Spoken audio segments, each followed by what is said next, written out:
I was supposed to do like a content about like English, but maybe I'll do it next week because I just released. I'm just gonna do a story time for. Don't see my oil. Pero I just released a content. It's a political content. Honestly, minsan kapag nagagawa ko ng political content, parang sinasabi ko, is it worth it? Kasi when you do a political content, people are gonna attack you, people are gonna cancel you out, especially when the purpose is to educate. I don't know what's wrong with people. Pero they do that. So sometimes you start to question, is this worth it?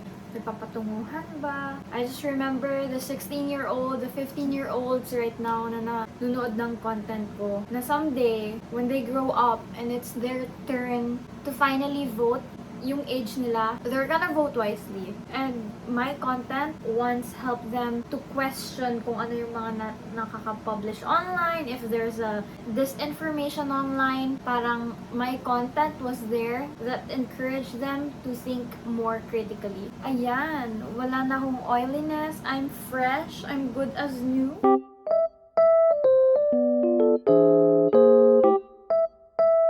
Okay, so today, since it's May 1, I wanted to walk you through how I plan, and I really want to let you see or let you pick in how I do my monthly planning because it really helped me a lot. It helped me to build a platform, it helped me to balance out everything in my life, balance out everything with Tushik and with content creation. Let's begin with my planning tools. I use Notion all the time. As in, religiously, halos lahat ng ginagawa ko nasa Notion. Lahat ng brain dump ko, lahat ng content ideas ko, lahat ng gagawin ko for my YouTube, for podcast, to people I'm gonna be inviting, sa mga contact information nila, paano ko sila i-outreach. It's all in Notion. Nilalagay ko lang siya sa iisang app because it's easier for me to track kung lahat nandun na. I also have a playlist in Notion and it really helped me a lot. Kapag gumagawa ko ng planning, tapos gusto kong makinig habang nagpaplano,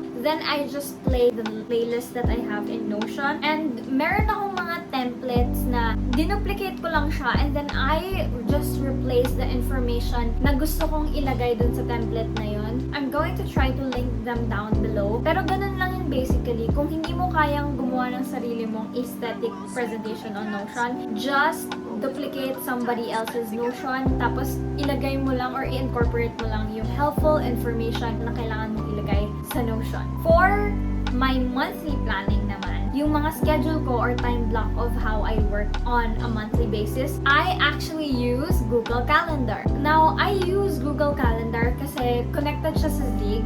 I'm gonna be explaining it later kung ano yung Zig. But technically, I use Google Calendar kasi meron siyang colors, it's beginner friendly. Kung gusto mo mag-conduct ng meeting na connected sa Google Calendar, you can use Google Meet. It's free, it's the same as Zoom, pero it's also helpful. So, kung gusto mo lang ng one-on-one meeting with someone, kung meron kang kailangang i-interview for your research, you can actually use Google Calendar, type in their Gmail account, tapos kapag nilagay mo yung Gmail account nila doon, and gusto mo magkapag-meeting sa kanila, immediately kapag gumawa ka ng time block and inadd mo sila as guests, lalabas din yun sa email nila. So, pwede kayong mag-meeting through Google itself. So, it's really a convenient app and I use it for planning, for scheduling, on a weekly basis. Kung paano yung time block ko, what's my game plan for my time block, kailan yung mga breaks ko. So, I use Google Calendar. And aside from that, in planning, I also use Zig.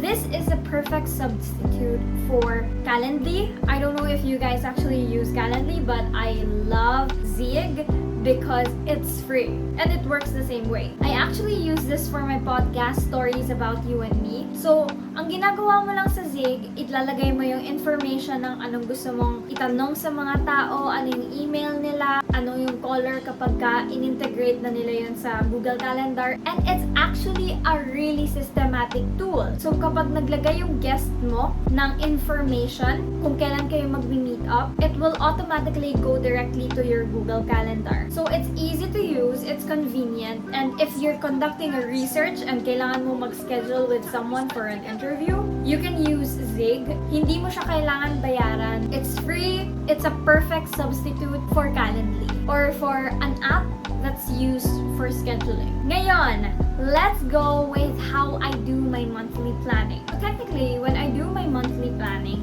I actually review my yearly goals. I have them here. This is actually the things that I want to reach before I turn 25. So I have them here. I listed them down here. And whenever I complete something or I meet a goal, I just highlight them. So this is a really easy tool for me to use para dito ko i-base kung ano yung gagawin ko per month. What are my objectives for the month? Ano yung mga goals na kailangan kong i-hit for myself? I really try, and nakikita niyo naman, sira na siya. Kasi gamit na ganit ko talaga siya. I use it for meditation too. Ayan, yung pang meditation ko nasa likod. And then, sa harap naman, I use it for reference lang and to track my goals kung nami-meet ko ba. Basing off of this, after reviewing this, I will be writing down what I have for my monthly goals in Notion. Ilalagay ko siya in complete detail.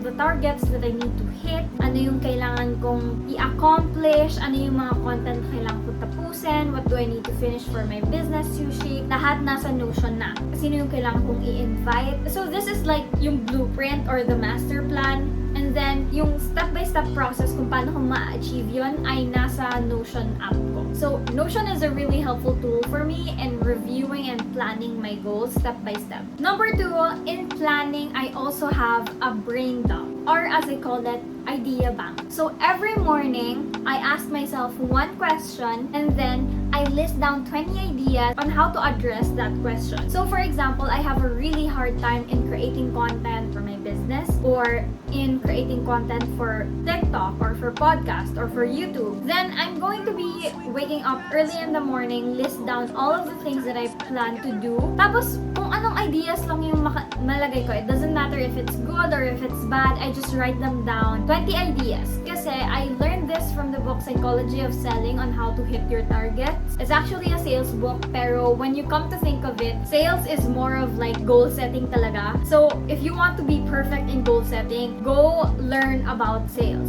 So, there, he said that you need to list down at least 20 ideas per day. Kasi in a year, ilang ideas yun? More than 5,000 ideas you will come up with. So, I have an idea bank in Notion. Doon ko nililista lahat ng ideas ko, yung lahat ng kailangan kong i-invite, kung ano yung mga podcast episodes na I'm going to be making, ano yung mga questions na gagawin ko for people. So, it's really helpful for me. It's convenient. It's systematic. Next up, when I'm planning, I batch tasks.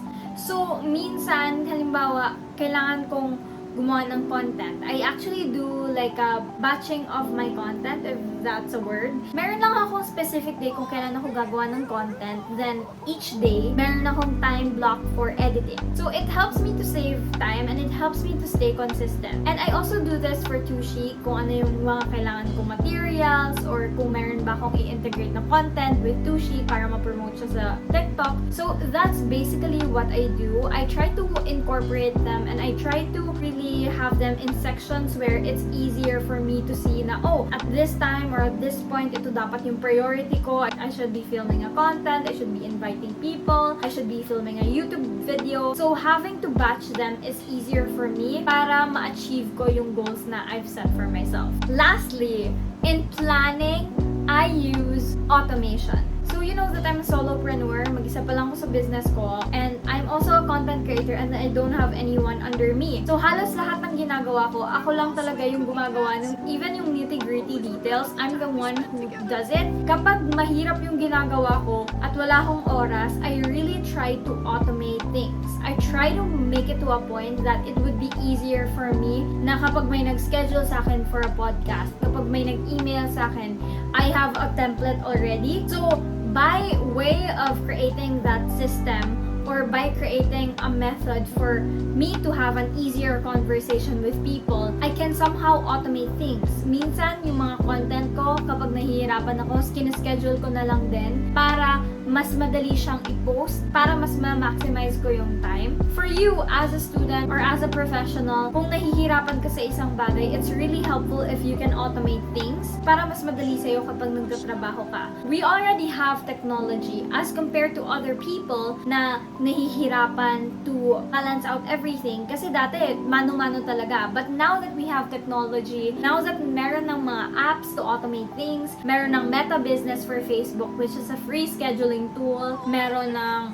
free scheduling tool sa TikTok, it's an installed one, meron din sa podcast, meron din sa YouTube, and even for your tasks, kung meron kang sa Google and you're having a hard time responding to people, you can actually use an automated response. So everything can now be automated when planning or when incorporating your tasks together as you plan. Having to optimize that will help you have an easier time when you're already executing your plan for the month. So that's basically how I do my planning on a monthly basis. I use tools, I have a step-by-step process. I maximize tools and I have a step-by-step process kung paano ko i-carry out yung mga bagay na I need to achieve for the week. If there's something that you're finding it difficult in terms of planning, you can comment down below. I would be happy to answer them. Kung meron kang questions about planning, kung hindi masyadong clear yung part ng explanation ko, I can explain it further down below. If you like this video, please hit the like button